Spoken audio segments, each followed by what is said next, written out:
This segment of the Bass Kayak and Beers podcast is sponsored in part by Dark Horse Tackle. Go to darkhorsetackle.com and use promo code BKB5 to save an extra $5 when you build your own box. Douglas Outdoors. Serious rods for serious anglers. Norsk Lithium. The lithium kayak battery you need is just a click away. Go to norsklithium.com.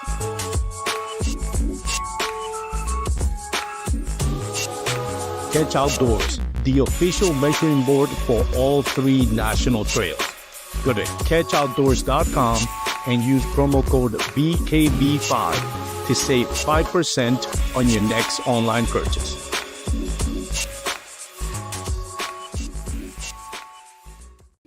What is going on, everyone? Welcome once again to the Bass Kayak and Beers podcast. This is the real life segment, our live show that plays every Thursday night. Well, almost every Thursday night.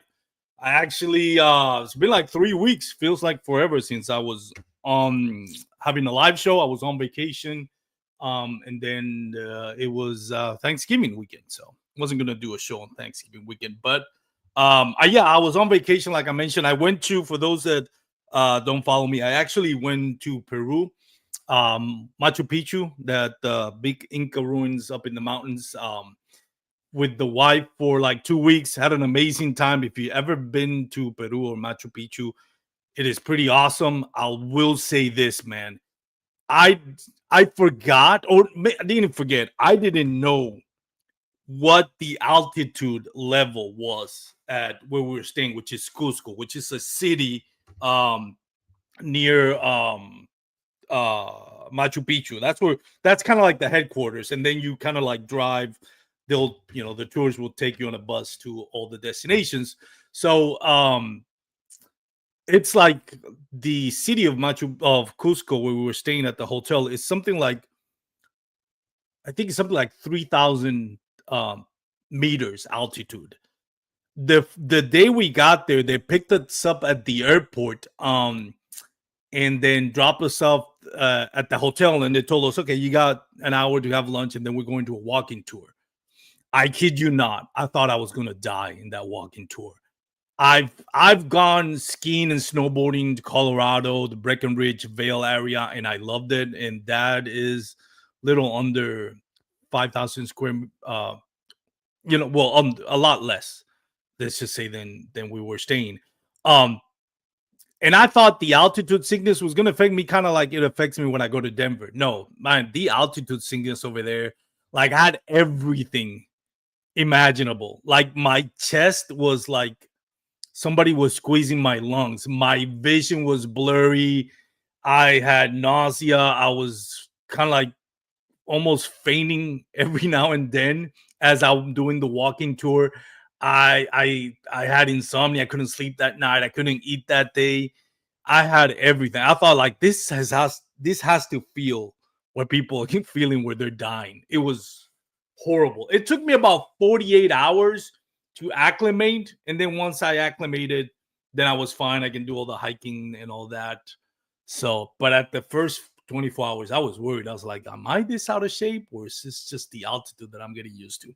But anyways, it's an awesome vacation. So for those 2 weeks, I couldn't make, obviously, a live show. Then, like I mentioned, that was Thanksgiving weekend. There was a whole lot of tournaments going on in November here in Texas, and in October too. And my schedule was so packed. I missed a bunch of them. I missed the Lone Star Throwdown. I missed another local tournament, and then I also missed the Native Bass Power Hour, which is the guest that I'm going to have here today, Jeremy Baker. He's here from Texas, and he actually won the No Limit Big Bass Power Hour by Native Watercraft. That's a mouthful. I wish it would come up with a shorter name, but it's a great tournament. If you haven't heard, if you never fished that style of format or ever heard of that style of format, it's just what the title is. It's no limit. It's as many bass as you can. I think the minimum, about as far as size goes, is it has to be 14 inches or more. And then every hour for 8 hours. So it starts like early in the morning, and for every hour, whoever catches the biggest bass that hour, depending on the attendance, of course, I think they win something like $1,000. I think if they get to like 200, from like 150 to 200 attendance, Jeremy might know all the details, but it's like $1,000. And if it's drops down to the next schedule, I think on the next bracket, I think it's like 500, or if not 250. But if it gets somewhere between 150 and 200 anglers, it is literally $1,000 every hour for whoever catches the biggest bass. I think it's $1,000. Don't quote me on it. So if anybody knows, put it in the comment section. I didn't fish it this year, so I'm not sure what the attendance was. They also give out a kayak for whoever caught the biggest bass of the whole tournament, not just in our specific. And I think they also give out for Jeremy, probably the guest for today, probably won a kayak as well if he won the tournament. And they also raffle a kayak. So the payouts are awesome. The chances of catching in a check are higher. So you only need that one bite. I mean, you can have one bite, literally just one bite, and go home with $1,000 in a brand new kayak. I love the format. I'm so sad that I couldn't fish it this year. I had to pick and choose which tournaments I had, because, like I said, I had like 3 or 4 tournaments in the month of November. My wife's like, "This is our anniversary. We got to go to a trip. Pick and choose which one." So I had to sacrifice the native big bass power, which I'm sad. But anyways, the trip was awesome. Jeremy Baker mentioned it was 173 anglers. So I think it was like 20 more than last year. So that tournament is going every year. Before we bring in Jeremy, shout out to everybody that's watching. Mike M, Evening Armando. Mike, thank you for tuning in. Also, Faith and Fishing Podcast, whether it's Robert or Cam Steele. Thank you guys for tuning in. Love what you guys are doing with the Faith and Fishing Podcast. If you haven't heard the podcast, go check it out. It's an awesome podcast. All right. Without further ado, let's bring in our buddy and winner of the tournament, Jeremy Baker. Jeremy, thank you so much for coming into the show, man. Thanks for having me. I appreciate you taking the time. How does it feel winning that tournament? That's pretty cool. I mean, first kind of major win, I guess, of I guess my kayak kind of career. I've won smaller local tournaments and stuff like that before, but this is considered a national event because people come from other states. So definitely my biggest win. So it was pretty exciting. Congratulations. What was the total win amount? I had 181 inches. Nice. Yeah, and what was the price payout for those that might be interested in to see if it's worth, coming into this tournaments and all that? What was the payout for you, if you don't mind me asking? $3,000 cash. Wow. And then $250 Dakota Lithium gift card and $125 RoboHawk gift card. Nice. And did you also win a kayak? No, right? No. The only person that won a kayak was the biggest overall bass. Okay, so this year, did I fish it last year? Yeah, I think I fished it last year. I think they would have 3. One was raffled, and then one was for the biggest bass. And I thought whoever won the tournament also got a kayak, but I may be wrong. Yeah, it was just like I said, the biggest bass won the kayak. And then the breakdown was, I want to say they rounded it up. 175 was supposed to be the 3,000 mark. I think 150 was 2,000 for most of the inches, and then 100. I can't remember the exact, was 1,000. And going into the tournament, I didn't pay any attention to what the payout was, so I didn't even know that until I actually got to the awards that it was that much. I had no idea. Shout out to Marty Hughes, who's also watching on the live show. Yeah, so you went in, you want to just have fun with it, which is, that's the best approach when you don't put so much pressure on yourself. Yeah, it was pretty fun. I mean, I had no intention of even fishing the event. And a buddy of mine and one of my sponsors and friends of mine said, "Dude, you ought to go do it. Go have fun. You've got the day to do it. So why not try, see what happens?" And I just went out there and went fishing. So it's interesting because well, you and I were talking before we started recording. You haven't fished Lake Fork in what, 4 years? 4 years. 4 years, and you didn't get a chance to pre-fishing. Mm-mm. Um, you would think if you were gonna win any money, it would have been, well, maybe you caught the biggest bass of the day, and you got your pay. What was it? $1,000, $500? It was $1,000 an hour for big bass. Okay, so you would have gotten $1,000, Mm-hmm. but you went like with all odds against you. You kind of went the harder way. You actually caught uh the biggest limit Right. in the Yeah. tournament. So I'd fished one of these like every inch count tournaments before. Yeah. And it's kind of a joke, but I can catch a lot of fish. They're just not always big fish. So I kind of use it to my advantage. Where if you can count every fish over 14 inches, the odds of you catching more fish instead of one big fish are actually greater. So I go out and just hook everything I can and get it in the boat and put it on the board. And that's how I went in with the mindset. And if I caught a big one for an hour, that'd be great. But my goal was from the get-go just to catch the most fish. So that's interesting because I think there is a difference in approach when you do that, right? Like, and let's talk about it. Like, when you thought about, okay, I'm not going for the biggest bass, I'm going for the overall win.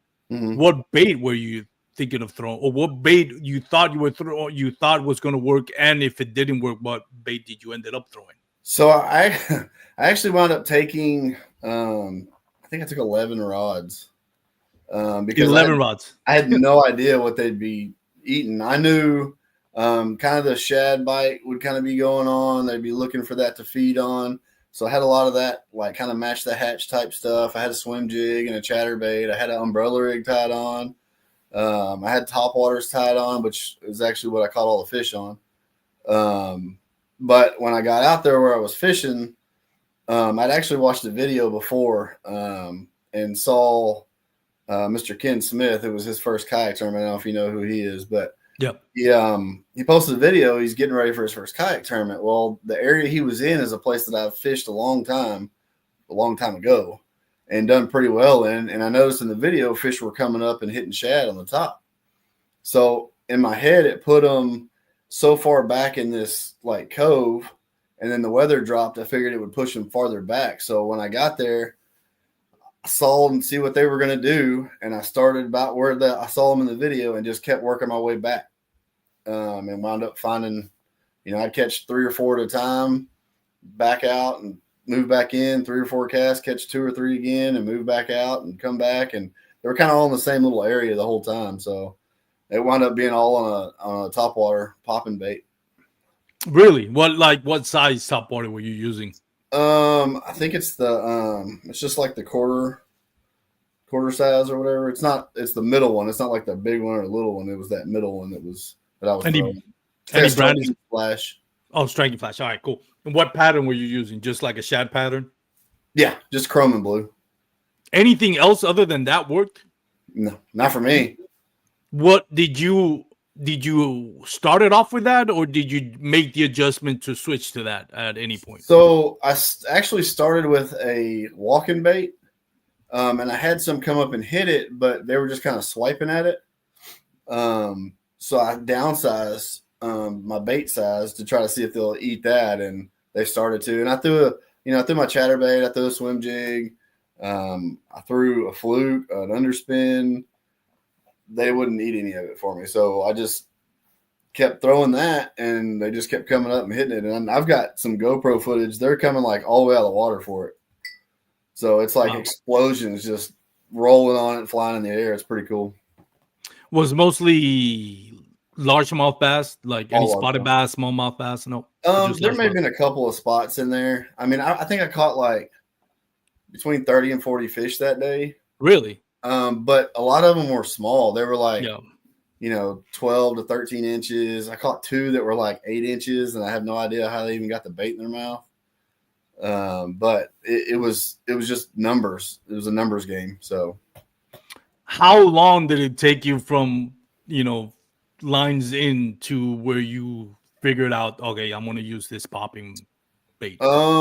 I caught my first fish. I want to say it was like 7:40, 7:45.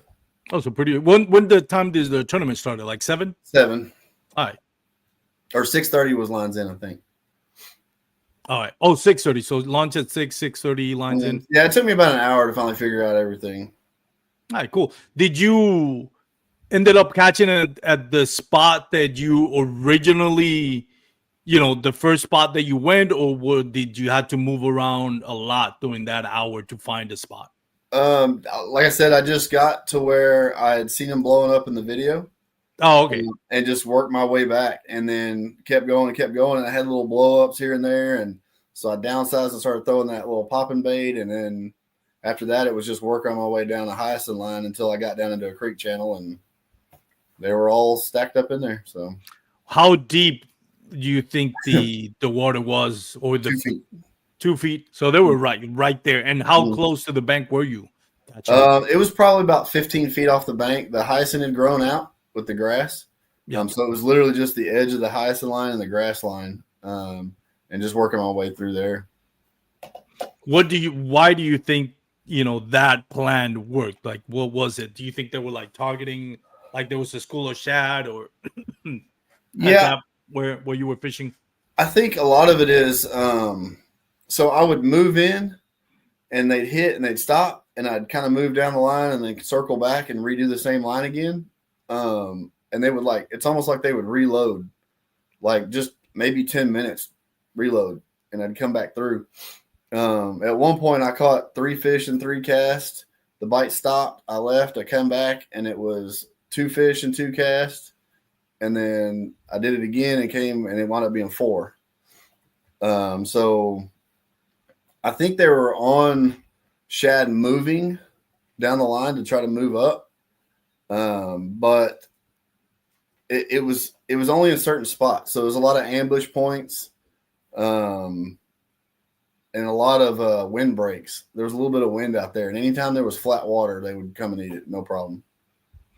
I'm obviously not going to ask you exactly where you caught him, because I think that's disrespectful. We don't. You're not going to give out that juice, and nor should you. But as far as the landscape, not precisely the spot, what was it about that spot? Like you mentioned, there's a wind. Do you think there was like current that kind of recycled the bait fish? So on Fork, there's a lot of old breeding ponds. Yeah, that they were old and been there for a long time, and a lot of them run in and out of creeks. In that area, there was a creek that ran through there, and it ran to a big couple of those breeding ponds. And I think those fish genetically move back to where they get spawned and stuff like that. So they'll move in to take care of whatever it is they need to take care of before it gets cold, and then they'll kind of back into like deeper water. And they were still feeding up on shad at that time. Like if I were to go today, because it's colder today, I would probably fish some deeper water, because they probably backed out of there already because of how cold it's getting. But at that time, and the way the weather was, and I just, in my head, that's where they were, and that's just how it happened to work. So let's talk a little bit about that. How was the weather for that tournament? Was it like sunny, temperature-wise, water temperatures? No, it was pretty cloudy from what I remember. Wind was blowing fairly decent. It wasn't like freezing cold, but it was pretty cool. I think it was like 55 to 60, somewhere in there degrees. Wind wasn't too bad. It was on the main lake side, but where we were at, it wasn't very bad. Yeah, I think those days, especially early winter, to me, my experience has been some of the best days out fishing, when it's like, not getting too cold, but cooling enough where it's noticeable. Like we're not talking about temperature dropping to 70. We're talking about temperature dropping to the 50s, but not the 30s. And then that little bit of wind, and then overcast skies where it's not really bright. You get that little kind of like what I like to call like little Seattle Pacific Northwest kind of weather, where it's not rainy, but it's kind of like dreary. Yeah. I think those are the best days I've ever had on the water. I don't know what is it about it, but I mean, it just puts them in a feeding frenzy. And what I notice is the window for that feeding frenzy tends to be a lot longer. Yeah. When from the first one that you caught till the last one that you caught, was there like a big window where they were just biting a lot, or was that the Once I experience throughout the day? started, once I Yeah. started catching fish, I caught fish all the way till the last 20 minutes of the event. Like I stopped 20 minutes early, so I made sure I could get back to the boat ramp and get in the truck and get where I needed to go. But they bit pretty much all day. I mean, I caught pretty consistent. It was pretty much all day. And I That's think, awesome. like you talk about the weather, the barometric pressure has a lot to do with what's going on with those fish too. So, some of that helped out before like a cold front comes in and all that. They'll feed up pretty quick. I agree. Shout out to Jim Collum. Says, good evening, gentlemen. Great show so far. Thank you, Jim. Marty Hughes has a question. Says, any other anglers around you? So you had to compete for your spot, or were you just by yourself? So first thing that morning, I knew where I was going. I knew there was going to be some other guys go in there. I mean, it's not like it's a real secret spot or anything like that. There were 5 other kayak anglers in there that I can remember at one point in time. Myself, second place and fourth place we literally looked at each other all day. Nice. Was there any kind of territorial, not disputes, but like, hey, I'm fishing this area. What was the camaraderie like? So to start with, myself and Brad Case was actually one of the ones that was back there. He got second place, but we got there before anybody, and we kind of said, look, we can both fish all this and take care of it. And I asked him where he was going to go first. I was like, go ahead, you do you. I mean, I hadn't pre-fished out here or anything, so you go to your fish and I'll just fish around you. And he was cool with it, and and we chatted back and forth a little bit during the day, kind of goofing off. But for the most part, yeah, everybody was like, yeah, go do your thing. I mean, catch fish and have fun. Yeah, I think that's the best way to approach it, right? Like I know with National Trails Bassmaster, Hobie BOS, there's AOI implications, there's big money, there's people trying to qualify for the TOC on the Hobie BOS and for the national championship, which for Bassmaster, which is two big tournaments with a lot of implication, not just payouts, but sponsorship stuff like that. So I get it. It becomes more a business mentality. One thing that I appreciate about the tournament we're talking about, Big Bass, No Limit, Big Bass, whatever. Yeah. Native Watercraft tournament. Let's just call it that. It's more of a, even though it's a national trail, because it's all around the nation. Like they're going all the way from Portland to, I think, Florida, or even to the East Coast. So it is a national tour, but it doesn't have AOI implication. It's really just a one-off, right? It's you fish that tournament. If you want to travel and fish another one, that's great. But it's really, even though it's a national trail, it's more grassroots, and therefore I think the camaraderie is a little bit more, open than the national trails. Which again, I'm not criticizing the national trails. We understand the dynamics are different, but that's what I love about that tour. And I was so sad that I couldn't finish this year. Before I ask you the next question, I think, God, I forgot the name. I think it's Kevin on Instagram says, it was a fun time. I was completely surprised when you said you caught them all with a blue and chrome pop R. Yeah, that's not a like your typical bait that when you talk about how you catch them, like it's either frog or a jig or chatterbait, swim bait. Very rarely do I hear somebody says with a popping. So I kind of grew up throwing a black and chrome popper. Like that around this area was the ticket for a long time. And a lot of people, like when water temps get a little low, they like count out topwater, period. Yeah. And for me, it's if I see something hitting the top, I'm still throwing a top water. Now the bite might not be as crazy and as wild as you see it all the time, but they'll still come and get it. And when I saw the fish, bait fish kind of flickering and fish chasing them, I was like, oh, well, I got this. I mean, I've got that popar literally gets destroyed every time I go out. That or like a 6th Sense Dogma. When the shad are bigger, I'll throw that one. And it's fun. Top waters are probably my favorite type of fishing. So which probably everybody's, but Yeah. yeah, I can throw it year round. I mean, I've been on Lake of the Pines, and the water temp was like 54 degrees, and I caught a 6-pounder on that same color. Yeah, it's you're living right where you actually win a tournament, win a couple of thousand, and do it while you were top water fishing. Oh yeah, oh yeah. That's a good day right there. That's the definition of a good day. Oh, it was a blast.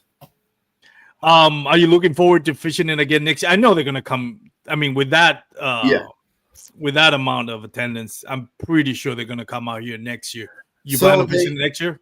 I will fish it if they come around. I talked a little bit to them about it.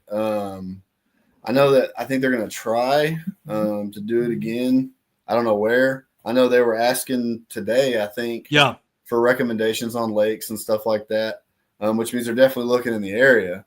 But I think anywhere around here's got fish in it. I mean, you can go anywhere in East Texas, kind of Northeast Texas, and you're going to find fish. It doesn't matter where you go. There's fish in all these lakes. So, but yeah, I'll have to come back for sure. Yeah, and for those that are watching or even listening on an MP3 format when it airs later tonight, you can go to on Facebook again. No Limit Big Bass Power Hour by Native Watercraft. I know it's a mouthful, but if you type that in on Facebook search bar, you'll find it. If you're not already joined that page, you can join. And probably the first post you're gonna see is asking that question: where would you like to see a lake featured on that tournament? So even if you don't live in Texas, anywhere around the United States, you can let your voices be heard. One thing that I know about Marvin Forte and Vini Ferrari, I think I'm pronouncing that right. They do listen, and they do take in consideration the angler's voice, which is what I love about what those two guys are doing. They do an amazing job, both Vinny and Marvin. Great group of guys. So let your voices be heard if you're interested in that tournament. I know Marvin has told me that he really likes Lake Fork because of the slot limits on big boats. It's a Lake Fork is a great tournament for kayak fishing because on boats they have slot limits, whereas in kayak tournaments, because it's catch and release, we don't have slot limits. So it's very favorable, even if they're holding a tournament for bass boat, that you can still hold a kayak fishing tournament. And with the attendance growing the last 2 years, I would imagine Marvin and Vinny are going to stick with Lake Fork. I wouldn't mind them if they took it to Lake Caddo. Lake Caddo has become actually my favorite lake. Have you fished Lake Caddo? Yeah, it's awesome, man. Oh yeah, you did mention it. I think, well, you might have mentioned it before we started recording about that tournament that you fished in Lake Caddo. Yeah, that's another great tournament. My gut feeling is they're going to leave it at Lake Fork, especially if the attendance keeps growing, and I don't blame them. Yeah, that was the third highest attendance for one of their tournaments, was 173. And I mean, they broke the code on that on this type of attendance. When you look at the Hobie BOS and Bassmaster have tried to host tournaments in the West Coast, and the attendance is not there. It's barely getting into 50 on national trails. Local trails, they look great. But I mean, Native has found the formula. Like this tournament in California is big. Even Pacific Northwest. Who would have thought the Pacific Northwest a tournament will hold an attendance of over 100. I think it's like 150 or something like that. It's like, who would have thought in Pacific Northwest, up there in Portland, you can host a national trail, sort of, again, and have like triple digits in attendance. So whatever their format is, their formula, they found the cheat code and it's working great. Again, I'm bummed that I couldn't fish it this year. I think they also do the Susky. It's well worth it if you want to travel to the Susky and fish that one, because again, the Susky is. I feel like a lot. Yes. Have you fished outside of Texas? What lakes have you fished outside of Texas that you love? I hadn't fished a whole lot outside of Texas. I fished, obviously Caddo, that part of Louisiana, I guess. Yeah, Chris Stroop has seen me a few times. But I mean, I kind of stay local for the most part. I don't know, it's comfortable, I guess. Hey, I mean, it's the best. No disrespect to anybody else. I know people outside of Texas watching or listening are gonna make their claim, but really, Texas, as far as bass fishing, is hard to beat. I mean, let's see, we have Fork, Caddo, Toledo Bend, Rayburn, PK. PK. I mean, they're all within hour and 30, hour and 45 minutes from my house. So, I mean, there's some other little lakes that a lot of people don't know about nationally, that a lot of these YouTube guys are going. One of them is like, I can tell you Ben Milliken fished a lake very heavily. Lake Athens is one. Athens is another great lake. He also fished Lake Gilmer, which is like 20 minutes from my house. And there's big fish in there. It's like, seems like every lake around here, because of the share lunker program and the way they restock these lakes. I mean, pretty much any lake at any point in time, you can pull out a double digit. Yeah. I've mentioned this on the podcast plenty of time. KBF Trinity River, or that included the Trinity River, it included the Eagle Mountain Lake and other lakes. But Eagle Mountain Lake, I mean, 109 inches by Jody Quinn, 110 inches by Guillermo Gonzalez. Nobody like Eagle Mountain Lake. It's like this, not dismissed, but not looked upon as in the same conversation as Caddo, obviously, and Lake Fork. But it's like even that lake, which is kind of like almost in the heart of the Fort Worth area, which usually like lakes in the middle of the city kind of don't do well, right? Like because of pollution. And actually, Eagle Mountain Lake is one of those lakes that has a limit for like bottom feeding fish. Like if you fish them, like you shouldn't eat more than 16 ounces in a month, something like that. So it's not like a very healthy lake, you would think, as far as the water, but still it produces like 109 and 110. Like that's two massive results on one lake on one day. The OH Ivy, which we haven't mentioned. Heck, even mentioned this on the podcast hundreds of times before. Fairfield. Did you ever get a chance to fish Fairfield? I didn't, but I know it put out some big bags. Ask Derek Miller and Jim Gray about. Yeah. Yeah. You know how many share lunkers? You got a Toyota share lunkers. You're gonna see Jim Gray and Derek Miller up and down that list. The first time I actually found out about Fairfield, I fished a month long against Derek Miller, and I had no idea what he was putting up. And I went out to a lake here called Martin Creek, and it was, I think it was November, and I put up 104 inches in one day. And I was like, cool, I'm done the rest of the month. I ain't got to worry about anything. Now, Derek Miller put up 110. Yeah. And I was like, well, so much for that one. So that lake put some big fish on the boat. That's for sure. Yeah. Unfortunately, it's private now, but man, oh man, that lake was amazing. Never had a bad day on that lake. As far as tournaments go, you mentioned this is your first national trail now.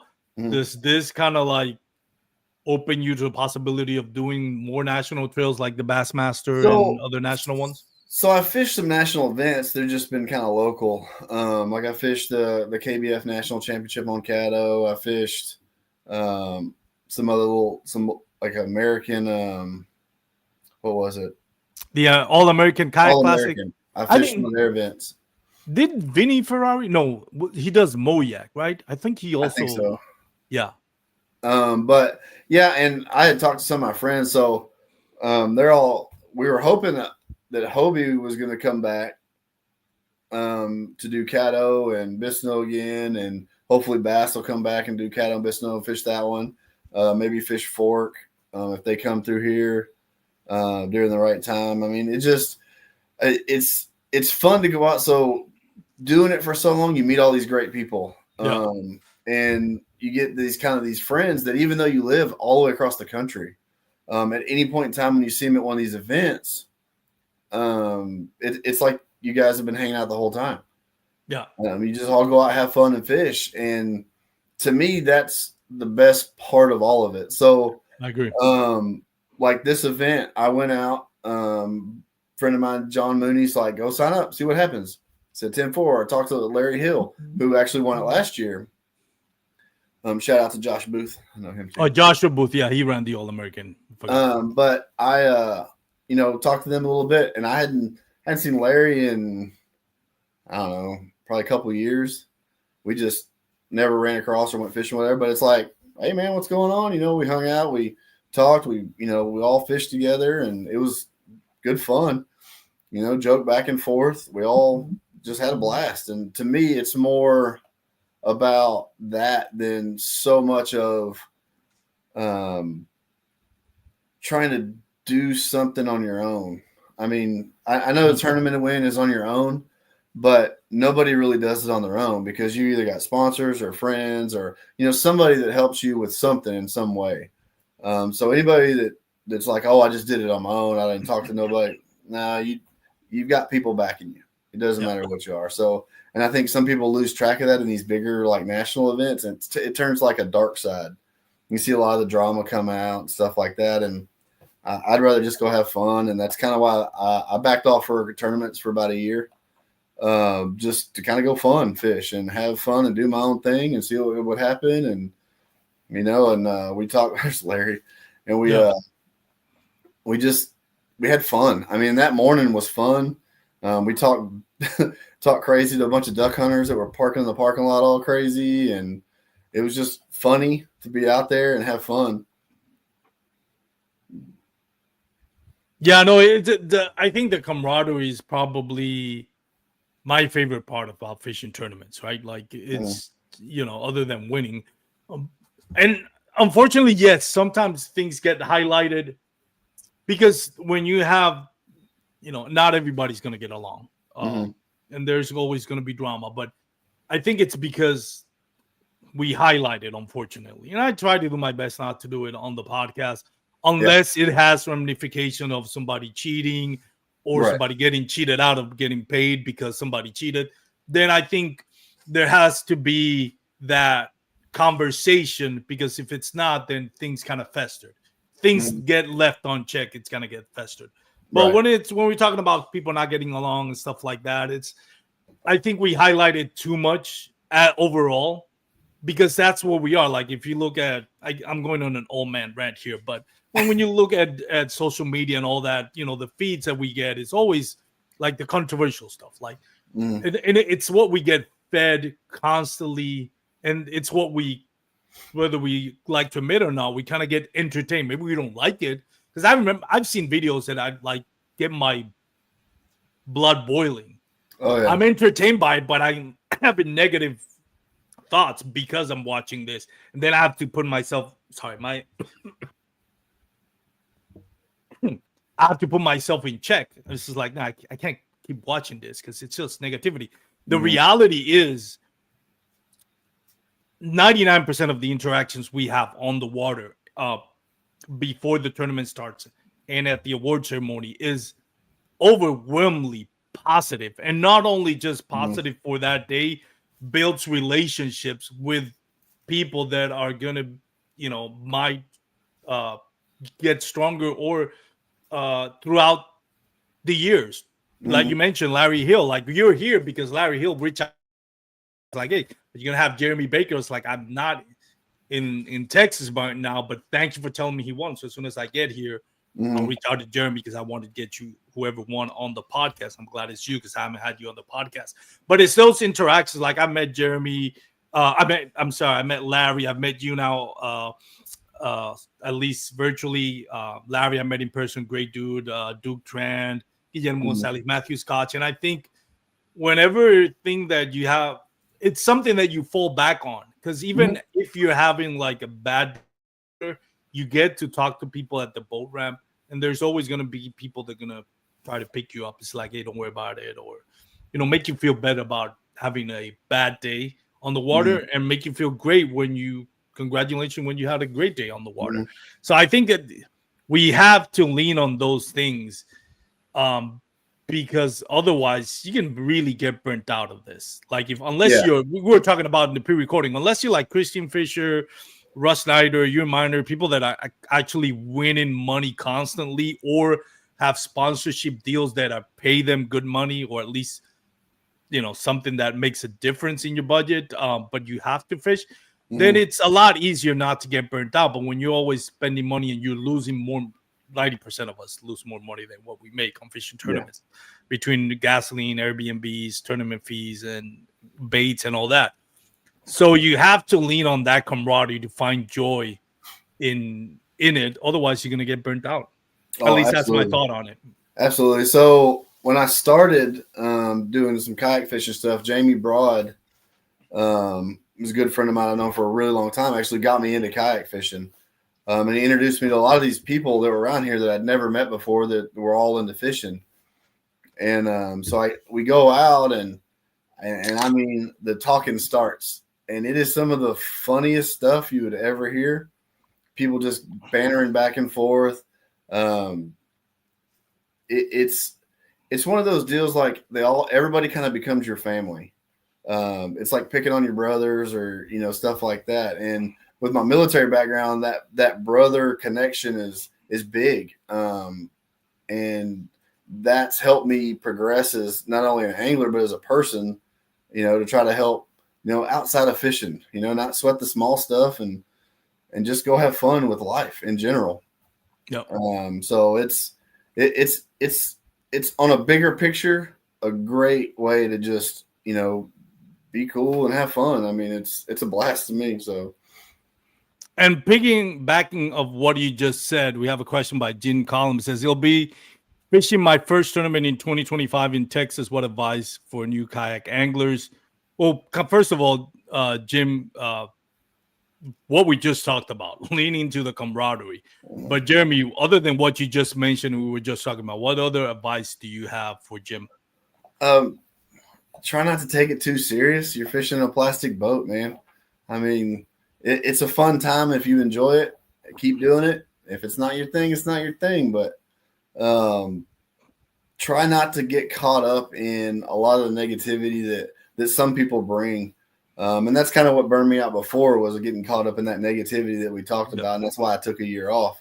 But if it's your first event, soak up what you can from the people around you, and try to make sure that while you're fishing that tournament, you're constantly evolving and learning, because it's what fishing's all about anyway.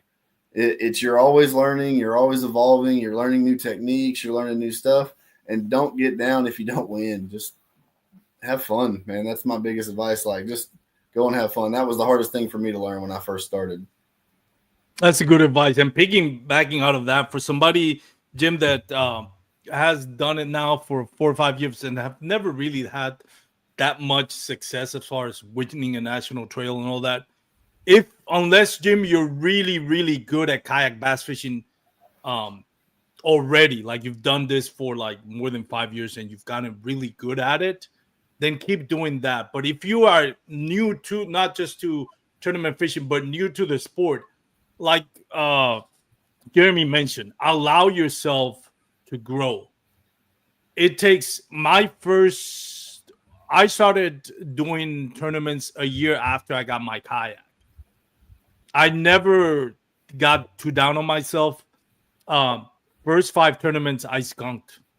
And the fifth tournament, I actually caught a fish, and was the only fish that I caught. It was my first fish in the first 5 tournaments, and it jumped off the board. I lost it. I couldn't match it. So I was excited because I caught my first fish in a tournament, but I couldn't even show it because there's small victories and there are personal victories. I'll give you my example of one that I went through my experiences, like fishing cattle for the Bassmaster Kayak Series National Trail this year. I would have loved to win it. It was my first time at a national trail that I actually put 2 solid 2-day limits. I caught 5 fish on day 1 and 5 fish on day 2. That was the first time I ever did that. So to me, that was my victory, and I find joy in that. So, and I'm proud of that. I ended up 45th out of, I think, almost 200 anglers, which is not bad, but it's nothing that's going to make the papers or catch a check. But it's like, those are the things that keep me going, knowing that I figured it out. Especially, like, I'll give you an example. Practice, I thought I had it figured out. Day 1 of the tournament, everything changed. Nothing that worked was killing it in practice was working on day 1, and I had to stop and do something that I've never done at a tournament before, which was punching grass, and I figured it out. And day 2, I didn't try to get cute with it. I just, like, this worked day 1, I'm gonna go day 2, and if it doesn't work day 2, then I'll go to plan C. So those little things take pride on. Like, if figuring things out, getting your first limit, catching your first check, whenever you do that, those things take time, and they're building blocks. You have to enjoy the journey. If you're looking for instant gratification as far as catching a check or making the headlines, unless you're really, really good at it right now, it's probably not gonna happen, and not overnight. That's what I would say. A couple of other comments here that I want to share is Shayla and Brian Sheila or Shaylee and Brian Thomas says, word. Okay, word. We're catching fish on out of a plastic boat. No drama neither. Have fun. Ramp, camp, and Airbnb and stuff. Also, Jim says negative attitudes will drain your drive. If you surround yourself with them, stay away from the negativity attitudes and just fish. And honestly, Jim, every time I hear negative stuff about it, it's through social media. Every tournament, I fish a lot of national and local tournaments. I've never had drama on the water. Never experiences, never heard of anybody having drama on the water. Well, maybe once. But it wasn't even related to me. Those things usually you hear through social media, but you're on the water, you hardly ever go through those experiences. And finally, Mike M says, my advice, do something monthly tournaments beforehand. It will get you used to putting fish on the board and taking photos. You'll figure out a system. That's a good one. Keep in mind, if you live in Texas, Derek Miller is probably going to catch every single month. So don't feel bad. Derek Miller's going to take your money. You're just doing it for practice. Everybody else is playing for second. That's true. Maybe Jim Gray can challenge him. And Larry Hill says, listen. I've learned so much from other anglers at the ramp and awards. Build trust and circle of close angler friends. I love this. Everybody coming together to support Jim on his first tournament advice. If you have more advice, if you have any more questions, feel free to put it on the comments. All right. So, man, you 118 inches. Did at any point you felt like, all right, I got this in the bag as far as overall win? Did you want it to, like, okay, let me see if I can go for a big bass now or anything like that? No. My goal was to catch the most fish, and like I said, if I caught a big one, then cool. But that was my goal.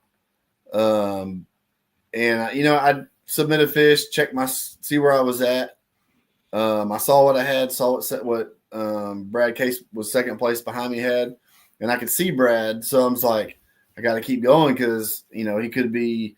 And Brad's not one that I know of to do this, but people will hold fish till the end and then just start submitting. So you got to just keep going and hope that everybody's submitted what they caught. and that's all I could do was just sit there and catch fish as much as I could. And I actually went by Brad and my side image and picked up what he was fishing on. And if he'd have caught all those fish, he'd have probably beat me. Brad is a great angler too. There were some big fish there. He was targeting, and if he'd have got those, he'd have beat me for sure. Biggest bass of the tournament, I think it was something like 23 and a quarter, which is a huge bass. Yeah, I think it was 23. They had one guy. I want to say he had a 24, but he was 5 seconds late submitting it. Yeah, and then he wound up not winning anything. So yeah, that'd be a heartbreaker. Yeah, I mean, it's one of those things. Is like, you didn't catch a check, but you did catch a 24 inch. Like that's something you're gonna remember. Just wish it was a little bit earlier. That's some more advice. Yeah, that's some more advice. Like you said, enjoy the little wins, man. When you catch your PB, there's not a feeling like it, because it's like accomplishment all just rushes in. It's like, you fished so long for so many times and did all this, and finally it paid off, and it just makes you feel that accomplishment, and then it makes you want to try to catch a bigger one. So yeah, it's gratifying, man. Bass fishing can break your heart, but at the same time can be so gratifying. And it'll keep you humble. It doesn't matter who you are. It doesn't matter if you're Russ Snyder, Christian Fisher, Guillermo Gonzalez. There'll be days where it'll humble you. It'll take care. It'll take care of your ego every now. Keep it in check every now and then. But it's fun, man. Matter of fact, the last time I fished fork, I had a Hobie, and I zeroed. I broke my pedal drive. I broke both steering handles and my steering cable all in the same tournament in the same day. Yeah, Hobie claims a lot of kayaks each tournament. Yeah. So I'm in a Native. I'm in a new canoe now. So yeah, I actually cracked the hole on my first Hobie Outback. It was warranted, so it wasn't at the end. It wasn't a big deal, and I got it like a week afterwards. But yeah, I refer to Lake Fork as a tax man. You'll fish it. Eventually, it'll tax you.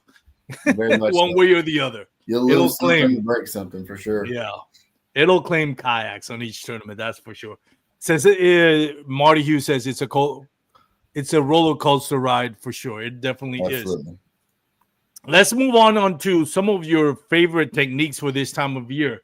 You mentioned, popping bait worked on Lake Fork, but what do you usually throw at this time of year when the weather's starting to get cold? I kind of wait for it to get a lot colder, believe it or not. And then I'll throw an Alabama rig when it gets cold.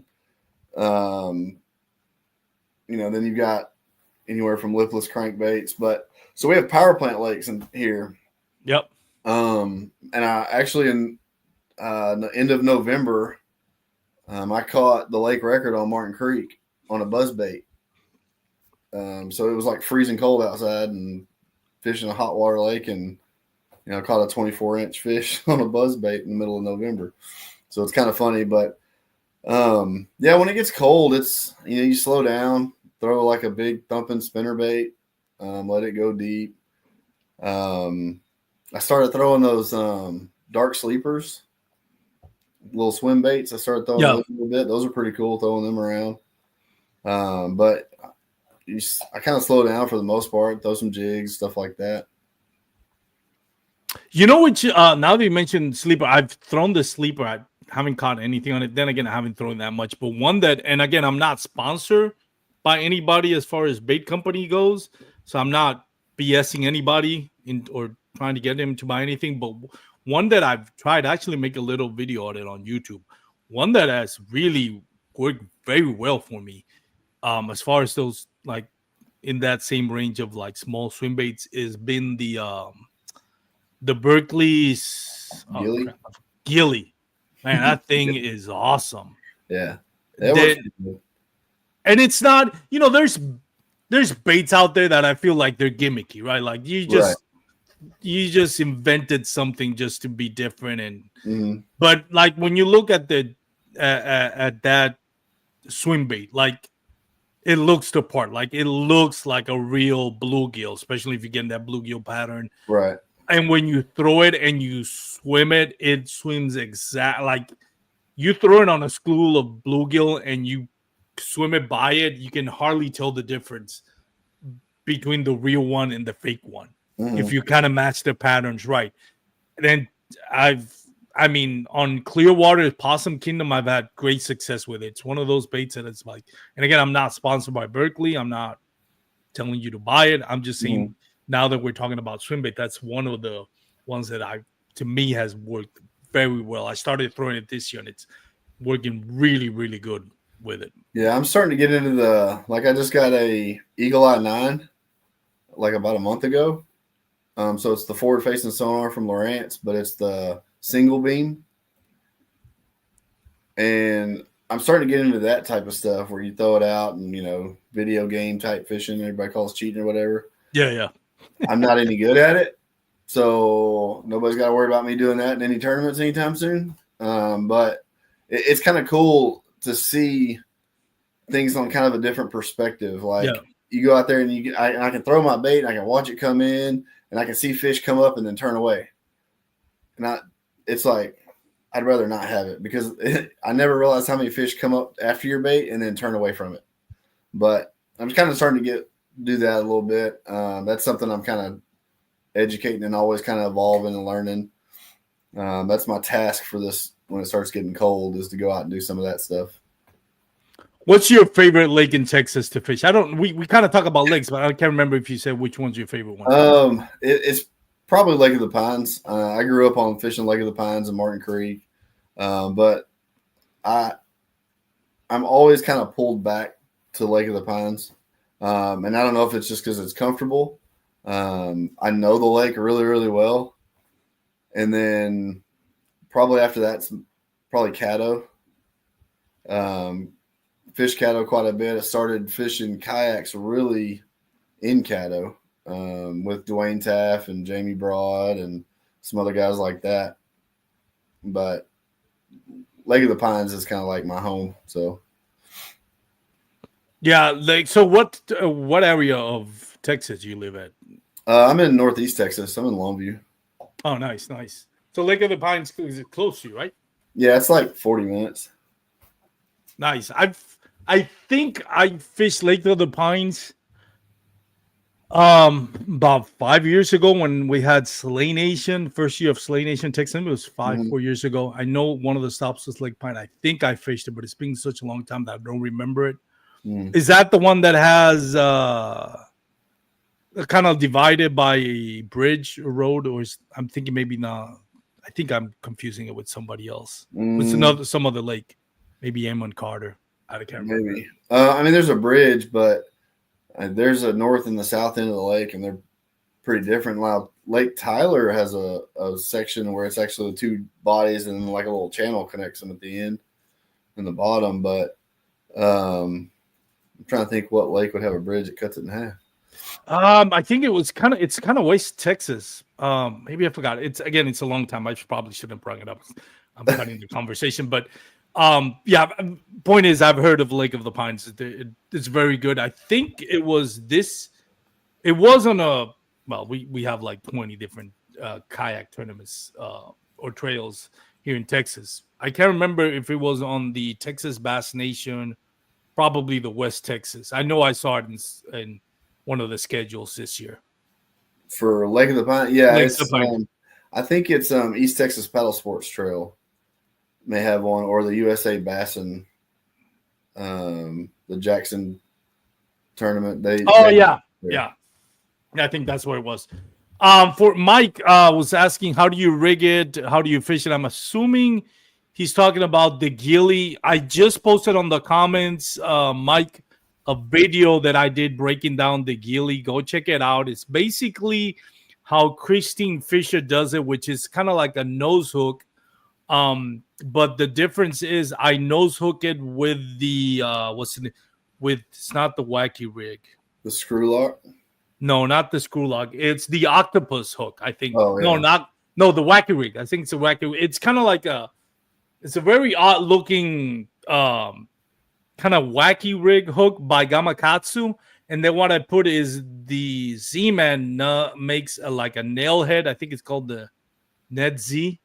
And I put it right underneath the gill plate. So when it goes down, it looks like a bluegill fitting on the bottom. And I just retrieve it just normal. It does have that natural action when it swims, so I don't have to like twitch it like I do with a lipless crankbait. But basically, the rig is that I forgot the name. Go check out the video, Mike, or anybody that's interested on it. It's in the comment section. I don't know why it's saying it's not in the comment section for Facebook, but if not, it's in the comment section for the YouTube feed. But basically, that's how I rig it. Anyways, going back to you, Jeremy. What's on your bucket list as far as lakes that you want to fish? Let's see. I want to go to Gunnersville. That would be cool. I'd like to go to 10 Killer. Oh, 10 Killer. That's where they hosted the championship this year, right? I think so. Yeah, 10 Killer. And then I want to go and fish, Okeechobee and the Kissimmee chain, stuff like that. The Susquehanna. I want to go do that one. Those are my top two, Okeechobee and Susquehanna, I would say. Yeah, I think I don't do a lot of like river and current type fishing. So I think stuff like that would definitely be a different style from what I'm used to. So I think it would be definitely a learning experience and kind of, always evolve as an angler, and things like that would help out. So. Yeah, I think like everything in life, the more you try, different bodies of water and everything, you kind of like you grow as you grow as a person, getting involved with different things that you may be out of your element helps you grow as a person. Same thing applies to kayak fishing or bass fishing in general. When you try bodies of water that are kind of out of your element, maybe you fish in rivers and not used to fishing in lakes or vice versa. Just kind of like getting a feel for it and trying to find, like, I know guys said the fish rivers is like, I don't like fishing in lakes, and that's fine. Like at the end of the day, I feel like sometimes, listen, if you only have like one day a month or one day every 3 months to go out fishing, by all means, go where you feel comfortable, because you don't get to go all that often. Right. I know guys that will fish the same lake over and over and over again, but I get it. Like, you don't have time, you don't have the resources to maybe take a couple of PTOs or to go out on the weekend and fish and all that. Hey, go. If that's the only place that you're going to be able to effectively go on the water and have fun, do it. That being said, if you have the opportunity to, fish constantly throughout the year, go to some place that you've never been before or not comfortable before and see what everybody else that loves that lake or body of water sees, because that's going to help you as an angler. It might even help you on your favorite body of water. Or give you some idea of some different way to catch them on your home body of water. Yeah. Or you might even end up liking more than you like like whatever you've done all your life before. So that's what I would recommend to anybody that is, again, getting into a sport. But Jeremy, thank you so much, man. I've taken already an hour of your time, so I really appreciate you taking the time to come up to the podcast. Congratulations again. Comments from Mike Brewer says, "Good job, Jeremy. Keep Thanks, it up." Mike. Again, congratulations. Look forward to seeing you on the water. Have we ever met on the water, Jeremy? No, sir. No, right? No. I know. I was thinking, it's like, I know I've had a Jeremy Baker on the podcast before, but then I remember it was somebody from Alabama. Great angler too, and great human being as well. But yeah, I'd love to meet you on the water, man, and I hope we get to share some tournaments at some point down the line, hopefully next year. Oh, yeah, I'm sure. Before I let you go, Jeremy, I promise you I will give you a few minutes to shout outs. I know you mentioned you have some sponsors, so if you want to plug them in, feel free. Well, I mean, first, as a married man, I got to thank my wife for support. Always. Without her, I wouldn't be able to go out and do the fun stuff I get to do. Like I said, thanks to Hook and Arrow. They had brought me on this year, kind of helped me in getting into New Canoe and doing some other stuff with these guys. It's been pretty fun. Thanks to New Canoe, I fish out of an unlimited, and I hit trees and stumps and got sideways and never once worried about flipping out of that boat. So thanks to them. Thanks to Hiya Bait Company. Great guys. Make some fabulous jigs to fish with. Crotalus Custom Rods. Every rod I use is a Crotalus rod. They're designed for each individual technique you want to use it for. Great dude. Also have this is my Poseidon Electronics. That's who I got my Eagle Eye 9 from. He's helped me set up all my electronics since as long as I can remember. So he's been helping out a lot. But yeah, I mean, just a lot of friends that help out. Larry, who helped me even really go fish Lake Fork, Larry Hill, and then John Mooney, who talked me into fishing that event because it paid off. So, yeah, but other than that, man, just thanks to everybody else that supported me along the way. Jeremy, thank you so much. Congratulations again. Glad to see you got so many people and companies sponsoring you or at least supporting you in your fishing adventures. We always love it when companies step up. So congratulations again. I'm sure they were hard and well earned, and I'm sure they're proud of you having you representing the brand. So again, thank you so much. For those out there that were watching live, Marty Hughes, Mike Brewer, Mike M., Jacob Lynn, Sheely, and Brian Thomas, Larry Hill. Who else? Jacob Lynn, I think I already mentioned. Yeah. Well, and if Jim you want Collum. some offshore fishing, hit up Jacob Lynn. He's on a bunch of big trout and stuff down on the coast. Oh, yeah? Man, I need to do that. Very, very much so. It's Code 3 Guide Service. He's good. 3 Guide Services. All right. What was that again? Code 3. Code, as in code? Mm-hmm. Yeah. Yeah, Jacob, just send him a message. He's on here. All right, cool. If you're there, put it on the comment section so everybody can see it. Thanks, love Steve. to. Yeah, man, I've been dying. Every year I say I'm gonna go Red Bull and trout fishing out of my kayak. I've done it out of the boat, but never out of the kayak. Something always comes up. It sucks because I know the best time to go, I've heard it's like October, but that's where actually like all the tournaments are closing and the championships and all that, and ends up being like October and November ends up being like the most busiest for me. Well, go ride the bull. Yeah. There we go. Last year. Code 3 Guide Services. If you have a link, Jacob, also put it on the comment section. People, not just for the live audience, but people that come in and watch the video later on can. So feel free to hit up that link on the comment section as well, either now or anytime afterwards. Also, the phone number right there, 936-697-5657. Big trout are moving in. So again, if you're listening on the MP3 format on Apple Podcasts, whatever, Amazon Music, Spotify, go check out Code 3 Guide Services out of Texas, 936-697-5657. If you want to go for trout fishing and red fishing and what else? Anybody wants to hit up any lakes in East Texas, let me know. There you go. So go check it out. Thanks again, everybody. If you're going to be on the water, please wear your PFDs and have a great night. And again, thank everybody for supporting the podcast.